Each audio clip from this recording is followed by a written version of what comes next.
Very good morning scholars. चलिए, chapter accounting equation 11th class state board बढ़ जाते sir की बुक, बढ़ जाते हैं सक्सेना सर की बुक एक्सरसाइज का 12वां क्वेश्चन। 11 हम कर चुके थे। चलिए 12वां क्वेश्चन देखिए। पहला है वही prepare accounting equation from the following information. निम्नलिखित विवरण से लेखांकन समीकरण बनाइए।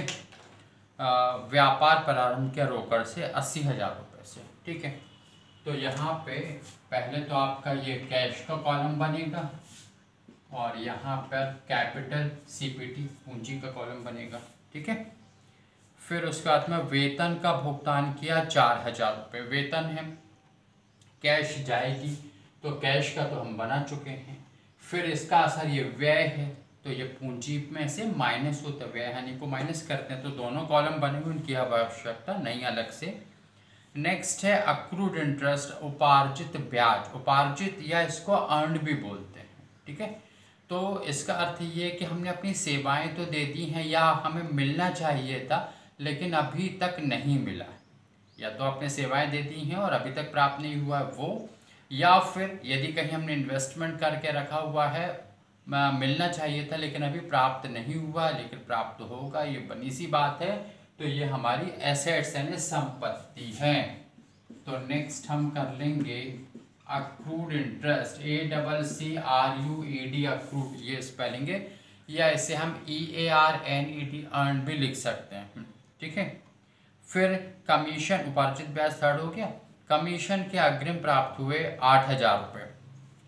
8,000 रुपये, अच्छा पहले तो ये कि उपार्जित ब्याज का क्या होगा, तो आप ट्रांजेक्शन जब करेंगे कितना है 6,000 है। 6,000 से तो कैश तो मिली नहीं, तो अक्रूड इंटरेस्ट के नाम से आपका 6,000 रुपये से आइटम बढ़ा देंगे, साथ में उस वर्ष की इनकम भी है आपकी, तो कैपिटल में प्लस हो जाएगी। Okay, the next commission received in advance, commission अग्रिम प्राप्त हुआ 8,000 रुपये। ठीक, अब ये 8,000 रुपये प्राप्त हो गए हैं अग्रिम, तो इसको एडवांस कमीशन या अनअर्न्ड कमीशन, अनअक्रूड भी कह सकते हैं, या फिर अच्छा शब्द है इसके लिए अनअर्न्ड, UNEARNED अनअर्न्ड कमीशन, या अनुपार्जित बोलते हैं उसको। मतलब आपको एडवांस मिल गया, आपने सेवाएं नहीं दी हैं लेकिन आपको एडवांस मिल गया और अब आपको उसमें सेवाएं देना है। सेवाएं का मतलब कार्य करना है, जिस कार्य के लिए आपको वो कमीशन मिला है। तो अब इसका असर क्या होगा, इसका असर ये कि आपको कैश मिल गई है तो एक तो 8,000 रुपये उधर बढ़ जाएंगे और ये आपके 8,000 रुपये से अनअर्न्ड कमीशन के नाम से एक आइटम भी बढ़ जाएगा। ये ध्यान रखिए, लायबिलिटी है।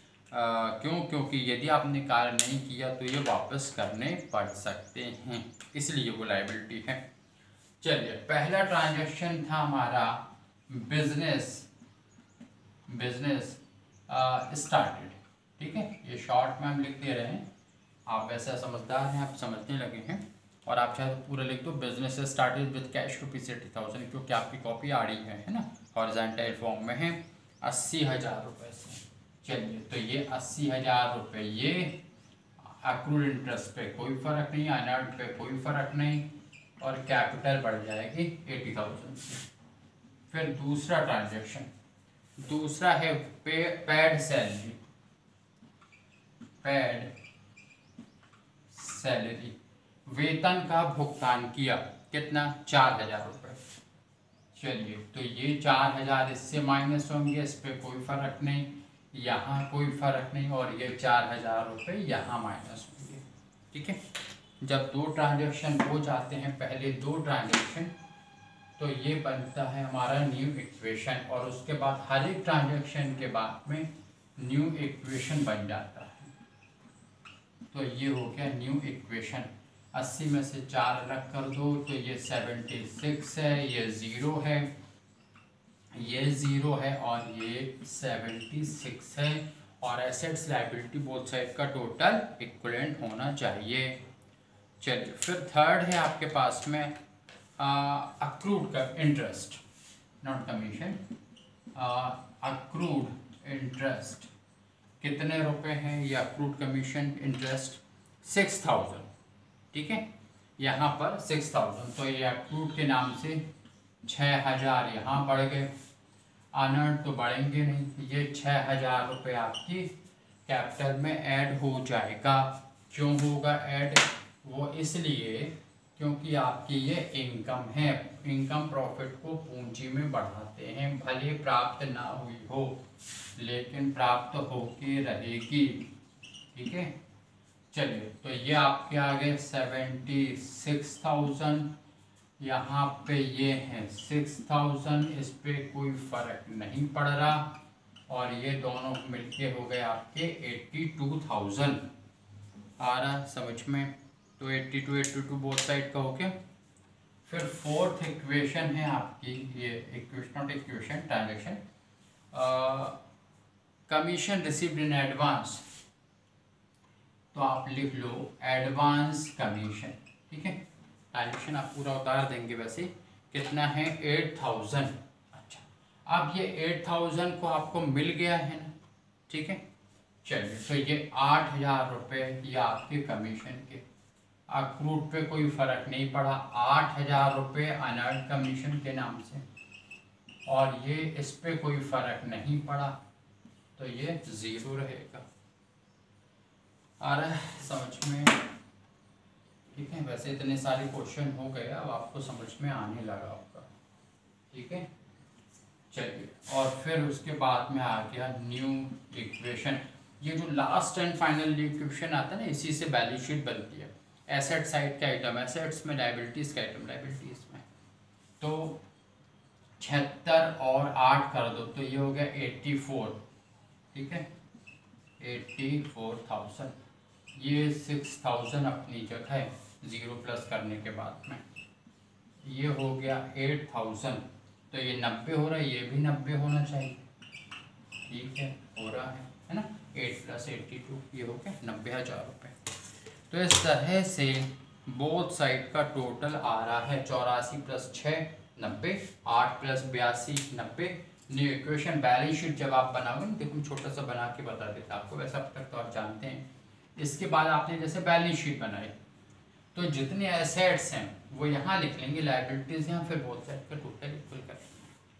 ठीक है, तो इस तरह से ये क्वेश्चन आपका कंप्लीट हुआ।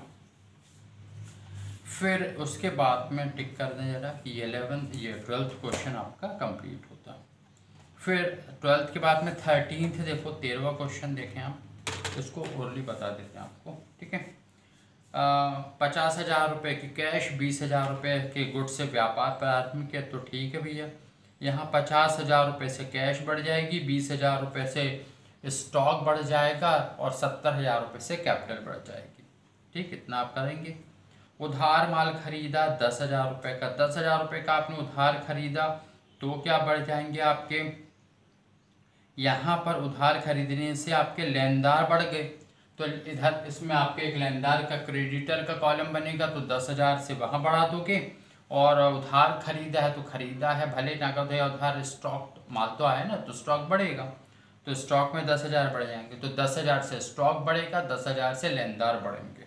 ठीक है, उधार माल बेचा 20,000 रुपये की, 20,000 रुपये में बेचा, 15,000 रुपये की लागत का था। अब देखो उधार माल बेचा, कैश तो आई नहीं, आपके पास से गुड्स यानी स्टॉक चला गया, कितने का, 15,000 रुपये का स्टॉक चला गया। तो 15,000 रुपये की लागत वाला जो लागत है वो माइनस करते हैं, तो 15,000 रुपये की लागत माइनस हो गई। और क्या हुआ, उधार बेचा तो पैसे आए नहीं, तो देनदार बढ़ गए, तो 20,000 रुपये से देनदार, तो डेटर का एक कॉलम बनाएंगे, तो देनदार बढ़ा देंगे आप।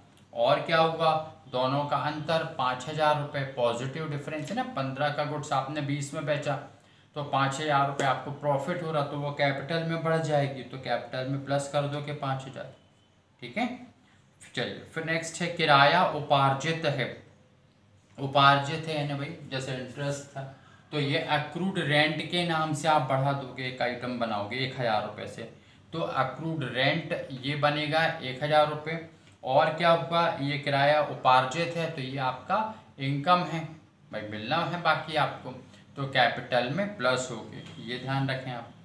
ठीक है, फिर उसके बाद में अग्रिम कमीशन प्राप्त हुआ, ये भी अच्छी बात है, अग्रिम कमीशन प्राप्त हो गया। चलिए, तो यहाँ पे ये बिल्कुल वैसे ही जो अनअर्न्ड कमीशन की तरह है, जैसा अभी आपने किया था, तो प्राप्त हो गया कितने रुपए, 500 रुपये। तो 500 रुपये आप क्या करोगे, यहाँ पर कैश में बढ़ा दोगे, ठीक है। जैसे यहाँ पे बढ़ाए थे 8,000, तो कैश बढ़ जाएगी 500 और अनअर्न्ड कमीशन के नाम से 500 रुपये एक नया आइटम बन जाएगा लाइबिलिटी में।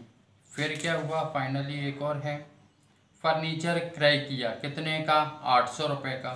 तो ठीक है, फर्नीचर के नाम से एक असेट्स में आइटम बन जाएंगे, थोड़े से ज़्यादा कॉलम बनेंगे आपके। 800 रुपये से फर्नीचर खरीदा था, तो 800 रुपये से फर्नीचर बढ़ जाएगा और उसी जगह उसी एसेट्स में कैश में से 800 कम हो जाएगी, क्योंकि नगद ही खरीदा, कुछ नहीं कहा, मतलब नगद ही खरीदा, ठीक है। तो फाइनली जो है वो आपको इस तरह से ये इक्वेशन बन जाएगी फाइनली, ठीक। आरएसवन में फिर 2 क्वेश्चन और बचते हैं आपका, 14th और 15th इस बुक का, फिर कुमावत सर की बुक से भी कराएंगे। तो इस तरह से जो है 2 क्वेश्चन बता देंगे, बाकी आप यहाँ तक करके रखें, ठीक है। Thank you.